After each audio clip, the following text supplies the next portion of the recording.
മലപ്പുറം തിരൂരിൽ പെൺകുട്ടിയുടെ നഗ്ന ഫോട്ടോ കാണിച്ച് പണം തട്ടാൻ ശ്രമിച്ച കേസിൽ 22-കാരൻ പിടിയിൽ. ചമ്രവട്ടം സ്വദേശി അജ്മലാണ് പിടിയിലായത്. ഒരു മാസമായി അജ്മൽ ഒളിവിലായിരുന്നു. പിടികൂടുന്നതിനിടെ പ്രതി പോലീസുകാരെയും ആക്രമിച്ചു. യൂനുസ് അഹമ്മദ് തരും വാർത്തയുടെ വിശദാംശങ്ങൾ. യൂനുസ്, എന്താണ് ഈ കേസിനാസ്പദമായ സംഭവം?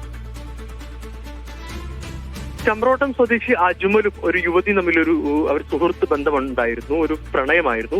ഇതുമായി ബന്ധപ്പെട്ടാണ് ഈ യുവതിയെ നെറ്റ് ഫോട്ടോ കാണിച്ച് പണം തട്ടാൻ ശ്രമം നടത്തി ചമ്രോട്ടം സ്വദേശിയായ അജ്മൽ ഈ ശ്രമം നടത്തിയത്. ഇതിന് പിന്നാലെ കുടുംബം പരാതി നൽകി. പരാതിയുടെ അടിസ്ഥാനത്തിലാണ് ഇയാളെ പോലീസ് തെരഞ്ഞത്.